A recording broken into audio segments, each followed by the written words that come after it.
Bonjour tout le monde, Yaorana. Nous sommes au centre de l'océan Pacifique, dans une poussière d'île qu'on appelle la Polynésie française, et qui s'étend sur une étendue aussi grande que l'Europe. Là sont disséminés dans ces îles environ 4700 adventistes, et nous sommes plus précisément à Tahiti, dans la commune de Papineau. Le séjour d'une semaine parmi nous du président Ted Wilson, que j'ai devant moi, président de notre Église au niveau mondial, va bientôt s'achever et nous garderons son souvenir et son témoignage. Il y a ici 11 jeunes gens et jeunes filles qui poseront des questions et qui appartiennent à différentes églises de cette île et de Montréal, l'île voisine. La première question, Ted, vous sera posée par Tumata, qui vient de l'église de Punawia. La parole est à toi, Tumata.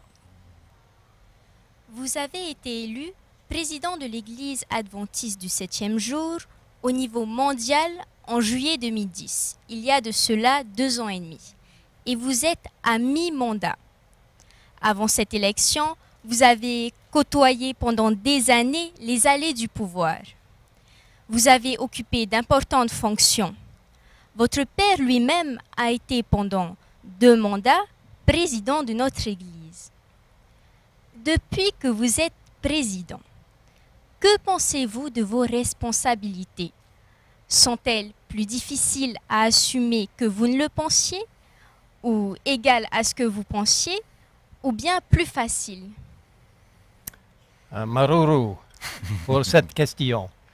En réalité, la responsabilité du président de la conférence générale est plus lourde pour n'importe qui.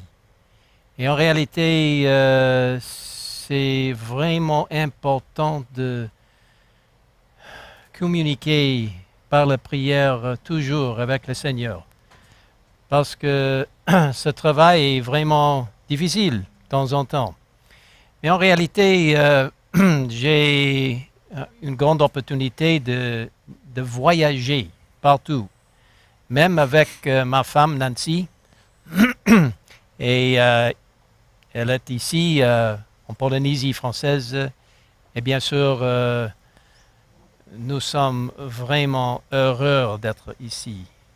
L'hospitalité et l'accueil ici est vraiment fantastique. Mais les voyages sont fatigants de temps en temps. Mais quand même, ce sont des prières des membres partout qui soutiennent Nancy et moi pendant nos voyages. Et peut-être les voyages sont peut-être les grands défis au point de vue de notre force physiquement et tout cela. Mais il y a des autres défis que nous avons. Et un des grands problèmes que j'ai confronté par cette responsabilité est que je n'ai pas assez de temps de faire des choses personnelles. Il faut trouver le temps d'étudier la Bible chaque jour et de prier. Ça, c'est automatiquement. Mais les autres choses personnelles, de faire cela ou cela, ça, c'est vraiment difficile. Alors, les heures sont vraiment isolées que nous pouvons faire comme nous voulons. Mais quand même, l'opportunité de de prendre les heures dans les réunions et des autres endroits avec nos membres, ça c'est quelque chose vraiment agréable. Parce que nous pouvons voir la puissance du Saint-Esprit dans son Église partout dans ce monde. Alors, bien sûr, il y a des grands défis et aussi des bénédictions de cette responsabilité, mais par la grâce de Dieu, nous pouvons continuer avec les prières des autres pour notre travail et par la puissance du Saint-Esprit. Mais merci bien pour cette question. Cette question vous était posée par Tumata de l'église adventiste de Punawia. Et maintenant, autour d'un jeune homme qui vient de l'église adventiste de Aoué, il s'agit de Here Moana. La parole est à toi. Au cours de votre ministère, vous avez occupé des fonctions importantes. Alors parmi ces fonctions, y en a-t-il une que vous avez préférée aux autres? Oh, alors, c'est une question difficile peut-être, mais c'est un... en réalité, j'aime beaucoup de prêcher la bonne nouvelle et l'évangile. La campagne d'évangélisation, ça c'est quelque chose de très agréable. Même l'année prochaine, nous allons, ou même cette année, nous allons commencer la grande mission aux villes, à des villes partout dans ce monde. Alors, nous allons prêcher une série d'évangélisation à New York, 3 semaines. Alors, ça, c'est quelque chose de très agréable. Les choses qui ne sont pas assez agréables sont des comités et puis des comités, encore des comités. Alors, mais quand même, notre Église fonctionne avec un système de Dieu en réalité, parce que c'est un système des représentants de l'Église partout, et même le système du comité qui donne la possibilité pour le Saint-Esprit de parler par les gens qui participent dans ce système. Alors, bien sûr, les responsabilités comme pasteur, c'est très important, pasteur de l'église locale, et c'était un privilège d'être un pasteur de l'église locale. Mais aussi les responsabilités administratives sont agréables aussi pour ceux qui aiment cela. Alors, mais en réalité, la chose plus agréable est de voir la puissance du ciel dans les vies des membres partout dans cette Église mondiale. Et on peut simplement dire gloire à Dieu. Une troisième question par une autre membre de l'église d'Aoué. C'est une église qui est fameuse parmi nous à cause de son travail missionnaire. Elle est devenue en quelque temps beaucoup trop petite, il faut l'agrandir, il faudra encore l'agrandir, et cette question nous est posée par Veihiria. Pouvez-vous nous dire quel est le plus grand sujet de satisfaction depuis que vous êtes président de notre Église? Probablement notre requête au monde adventiste qui concerne le réveil et la réforme. Ce n'est pas un programme de la conférence générale ou même de l'église administrative, mais c'est quelque chose selon de la Bible et l'esprit de prophétie. Et notre plus grand besoin est d'avoir l'humilité et la possibilité d'être des serviteurs de Dieu par la puissance du Saint-Esprit. Alors, nous devons prier pour cela, pour la pluie du Saint-Esprit, la dernière pluie. Alors, ça c'est peut-être quelque chose de plus agréable. Et puis, notre grand objectif, le but de proclamer ce message des 3 anges d'Apocalypse 14 dans les villes, les grandes villes de ce monde. Alors, ce programme commence à ce moment et par la puissance de Dieu, nous allons prêcher ce message dans à peu près 630 grandes villes dans le monde avant la session de la Conférence générale le 2015. Alors, mais j'espère que Dieu va venir avant cela, mais ça c'est notre grand thème. Et puis ainsi nous avons des programmes de lire la Bible chaque jour, régénéré par sa parole, et le programme de prière chaque jour, 7 heures le matin ou 7 heures le soir, ou n'importe quand, parce que si vous priez à 8 heures, ça va, parce que c'est 7 heures quelque part dans ce monde. Alors, mais simplement d'animer nos membres vers leur Dieu.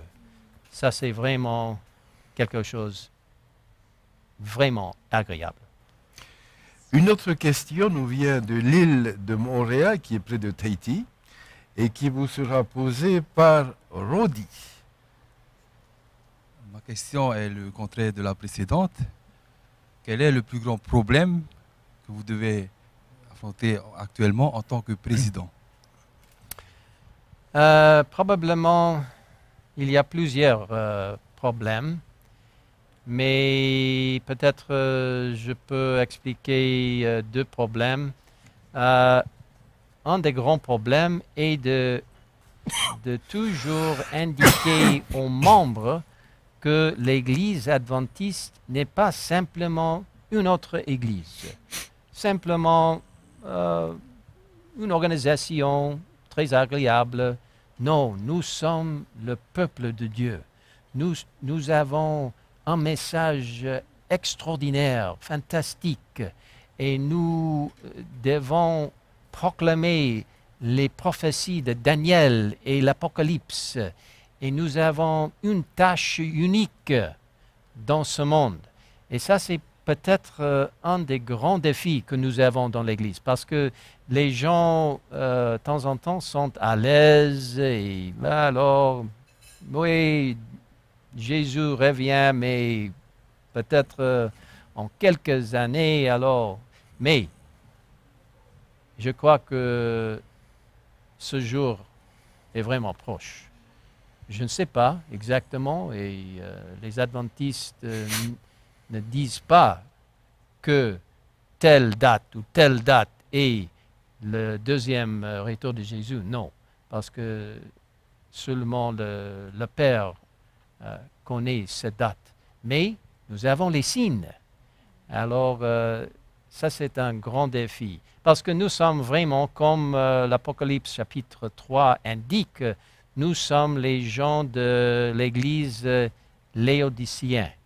Alors, il faut avoir ce réveil et la réforme et la puissance de Dieu. Alors, un autre problème est simplement, probablement la sécularisation de notre Église. Parce que la société et la culture partout dans ce monde, et maintenant où nous avons la culture mondiale, n'est-ce pas, par la télé et tout cela, alors le diable utilise ces choses de neutraliser notre fidélité et notre confiance en Dieu et puis dans sa parole, la parole de Dieu. Alors, probablement les 2 problèmes sont des problèmes spirituels. Et par la grâce de Dieu, mais ce n'est pas dans ma force ou ma puissance de corriger ces problèmes, mais c'est simplement par la puissance du Saint-Esprit et la puissance du ciel. Mais il y a des autres problèmes. Nous avons beaucoup d'institutions et de temps en temps, les institutions sont rigides peut-être ou sont vraiment... ils adaptent simplement de leurs opinions comme qu'est-ce que nous allons faire et tout cela. Mais les institutions, les champs locaux, les unions, les divisions, par exemple, Pacifique du Sud et même la Conférence générale, toutes les organisations, ils ont un but, de lever Jésus-Christ et le grand retour de notre Sauveur. Et ça, c'est notre grand défi aussi. Merci pour cette question. Élever Jésus-Christ. Oui, élever.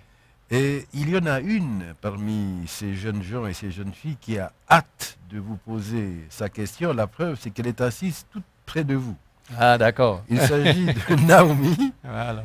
qui va vous la dire, sa question. J'ai entendu attentivement. Votre réponse risque de vous attirer des jalousies. Mais n'ayons pas peur des mots. Vous qui êtes bien au courant de ce qui se passe dans les 13 divisions de notre Église, quelle est celle où l'œuvre adventiste marche le mieux et pourquoi, à votre avis? Bon, alors, mais dans quelle région de cette Église, parce que nous avons des 13 divisions, des organisations administratives régionales, il y a des grandes choses de bien et il y a aussi des défis dans chaque division. Mais il y a les divisions, par exemple, où se trouve beaucoup de jeunesse. Par exemple, la division d'Amérique du Sud. Presque à moitié de leurs membres sont des jeunesses vraiment animées, vraiment actifs, et comme vous. Alors, c'est quelque chose de vraiment agréable de voir les activités de la jeunesse, par exemple, dans cette division. Ils sont en train de distribuer les pamphlets, les livres et tout cela, les activités d'évangile et tout cela. Alors, mais même dans les autres divisions, je crois qu'il y a un réveil au niveau de la jeunesse. Et je suis très content concernant cela. En Afrique, même en Europe, nous avons beaucoup de la jeunesse qui sont vraiment actifs. Mais chaque division a leurs caractéristiques intéressantes. Mais nous avons des gens partout qui sont vraiment actifs. Mais quand même, il y a de temps en temps les défis contre le progrès de l'Église. Les gens qui ont des questions concernant la Bible. Est-ce que c'est vraiment la parole de Dieu? Ou est-ce que nous pouvons interpréter la Bible selon nos pensées intellectuelles et tout cela? Mais ça, c'est un problème, notamment dans les divisions qui sont plus développées. Et dans les divisions qui sont moins développées, il y a peut-être une foi plus simple qui est vraiment agréable. Alors, mais nous devons toujours s'humilier nous-mêmes devant le Seigneur et d'être des gens qui sont vraiment les chrétiens très simples et purs. Mais quand même, nous avons beaucoup des activités partout dans ces 13 divisions et je suis très content que Dieu bouge même les adultes, les enfants et la jeunesse partout. Nous retenons le fait que vous avez mentionné d'abord l'Amérique du Sud. Oui. Je suis persuadé que ces jeunes vont avoir envie aussi de faire comme les jeunes brésiliens, les jeunes de ces pays-là. Ah oui, oui, oui, oui. Eh bien, maintenant, c'est le tour de Jenny, qui est de l'église d'ici, qui nous reçoit, l'église de Papineau, à nous poser sa question. Il y a quelque temps, la conférence générale a lancé l'opération Évangéliser les grandes villes. Oui. Et vous nous avez un peu répondu, parlé de cela tout à l'heure. Qu'en est-il aujourd'hui? Est-ce que cette opération a commencé à porter ses fruits? Oui, déjà, mais le grand commencement sera cette année, au début, avec la ville de New York, Nouvelle-York, et puis chaque division a choisi leur grande ville de pénétrer, et puis chaque union a choisi leur ville, peut-être plusieurs, et chaque mission ou fédération. Alors, je crois qu'en quelques mois, nous allons voir les activités extrêmement agitées par le Saint-Esprit. Et j'espère que nous pouvons réaliser la promesse de l'esprit de prophétie dans le livre de ministère des choses médicales, je ne sais pas exactement en français, mais où nous lisons que Dieu voudrait commencer un mouvement extrêmement très plein de force quand nous travaillons dans les villes comme il veut. Alors, nous devons encore réaliser cette promesse. Et j'espère par le Saint-Esprit, nous pouvons voir la réalisation de cela. Oui. Théamo vient de l'église de Travant et il voudrait vous poser une question sur la tragédie des siècles, je crois. Ah, d'accord. Mr. Wilson, concernant la tragédie des siècles d'Ellen White, qu'en est-il de sa distribution gratuite dans le monde?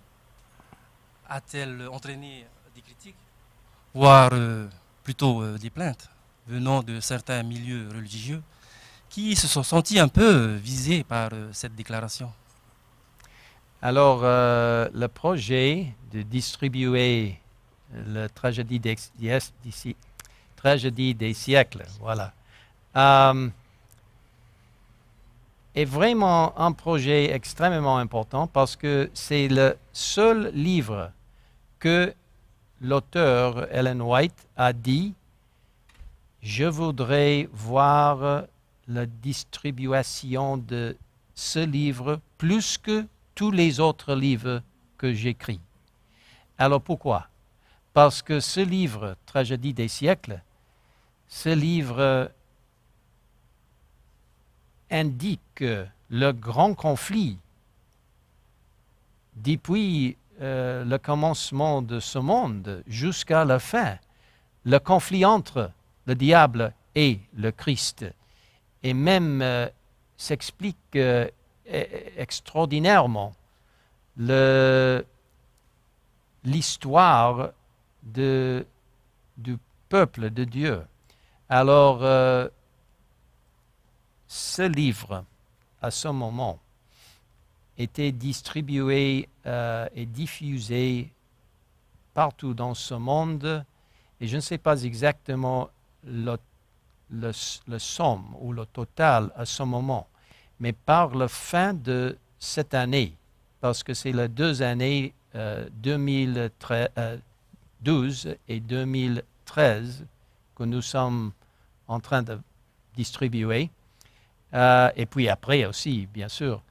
Mais il y a nous avons programmé et probablement nous allons réaliser la distribution de plus de 175 millions d'exemplaires de ce livre, le grand livre, et puis aussi une version plus petite, la Grande Espérance. Alors j'espère par ce moyen, nous pouvons voir plusieurs mille et mille personnes qui vont baptiser à cause de ce projet. Alors, déjà, nous avons vu les résultats comme les baptêmes. Alors, j'espère que, bien sûr, même la jeunesse peut démontrer leur fidélité par la distribution de ce livre. Et j'espère que nous pouvons réaliser comment dirais-je, des milliards des membres à l'avenir à cause de ce projet. Et merci pour votre travail ici avec ce livre. Mais vous les encouragez à lire et relire ce livre? Ah, bien sûr. Vous avez entendu? Et ma femme et moi, nous avons lu ce livre récemment. Oui. C'était quelque chose plein d'encouragement. Alors. Eh bien, maintenant, une question de Pouerani, qui nous vient de la presqu'île de Tahiti, de Pouéou, et qui va vous poser une question, c'est une fille sérieuse, une question sur la doctrine. D'accord. Voilà, une question qui touche à la doctrine. Alors, au cours d'une cérémonie où l'on prie en fonction pour l'entrée des anciennes et des diaconesses, faut-il aller jusqu'à les consacrer par imposition des mains? Alors, la Bible indique que les anciens et les diacres doivent consacrer par cette action des mains. Ce n'est pas quelque chose bizarre ou extraordinaire, la puissance qui commence dans leur vie à cause de ces actions, mais ça indique une séparation spéciale, quelque chose spirituel qui peut donner chaque personne qui est consacrée comme cela de fonctionner comme les serviteurs de Dieu. Et aussi dans l'esprit de prophétie, il y a une citation qui indique que le diaconesse aussi peut avoir ses actions. Mais c'est la fonction qui est importante, pas simplement les mains qui est posées sur la tête ou comme cela. Mais en réalité, nous avons le grand travail d'accomplir et nous avons besoin, tous les gens, d'accomplir cette tâche. Les anciens, les diacres, les diaconesses et même tous les membres, la jeunesse, les enfants et tout cela, et même les adultes. Et il y a un travail pour chacun dans l'Église. D'accord, mais si vous permettez, est-ce qu'actuellement, on impose les mains aux nouvelles diaconesses et à celles qui deviennent anciennes? Est-ce qu'on leur impose les mains, on les consacre par l'imposition des mains? C'est-à-dire pour la diaconesse? Oui, diaconesse et ancienne.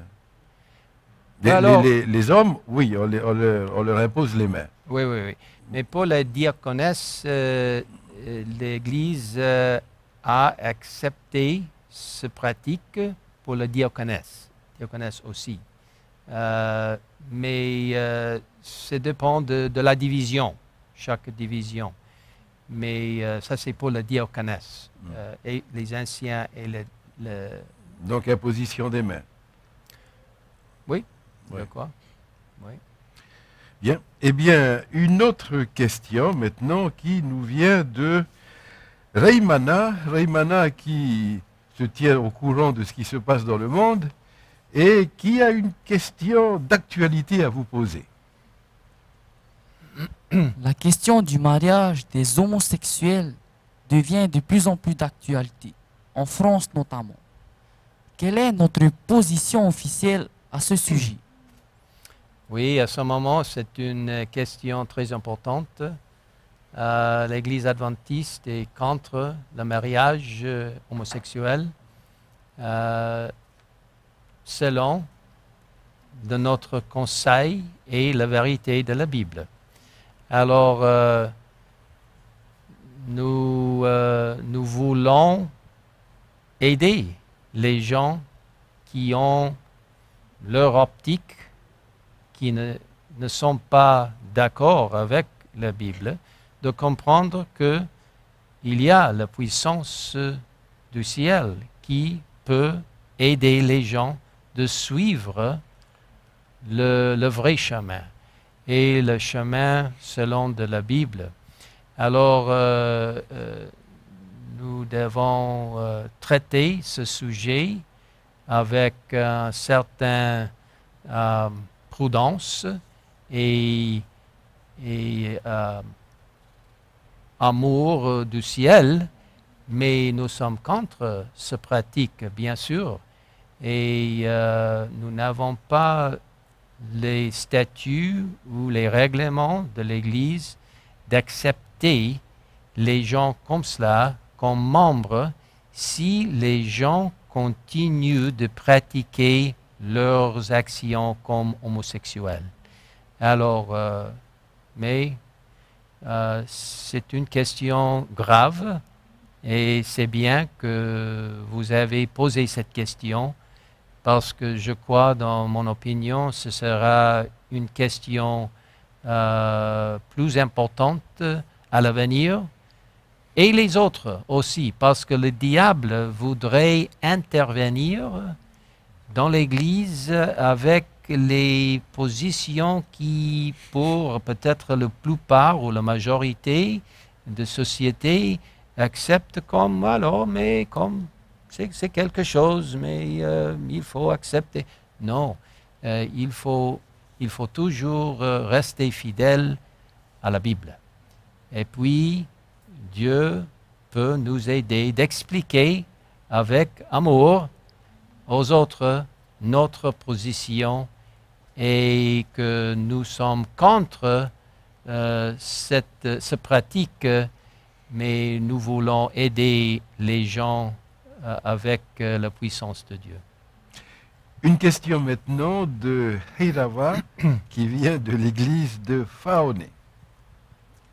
Un adventiste peut-il avoir une fonction dans l'Église et occuper en même temps une fonction politique en étant conseiller dans une mairie, ou maire, ou élu d'une assemblée, ou ministre, ou président?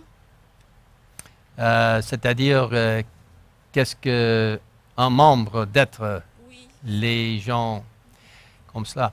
Alors, nous lisons dans la Bible les exemplaires, les exemples comme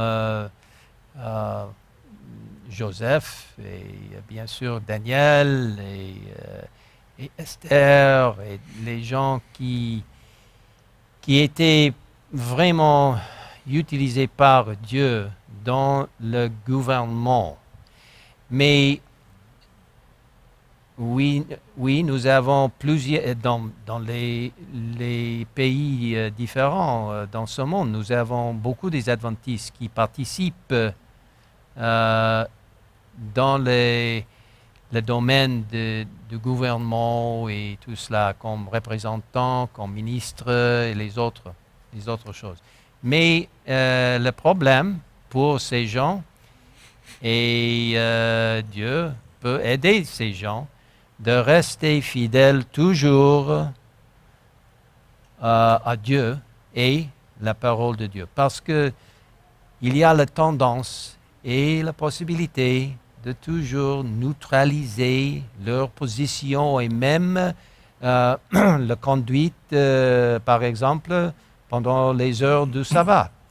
Et peut-être des autres choses qui sont plus difficiles pour les gens de haut standing et dans le public.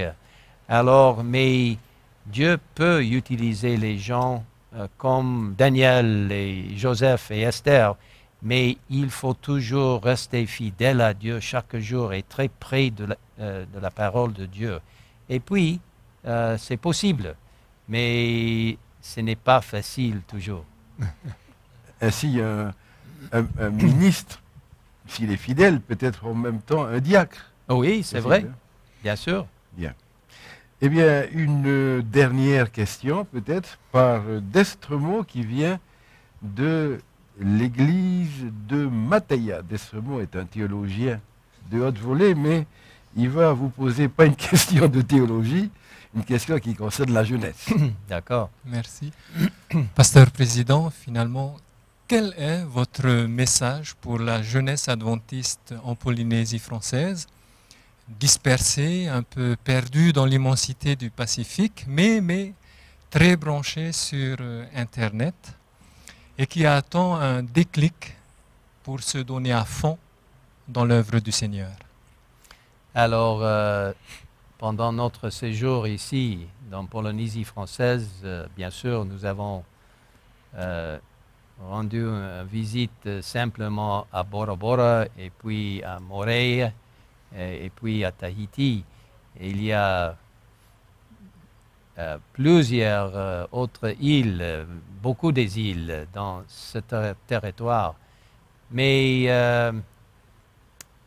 pendant notre séjour, j'ai bien noté les activités et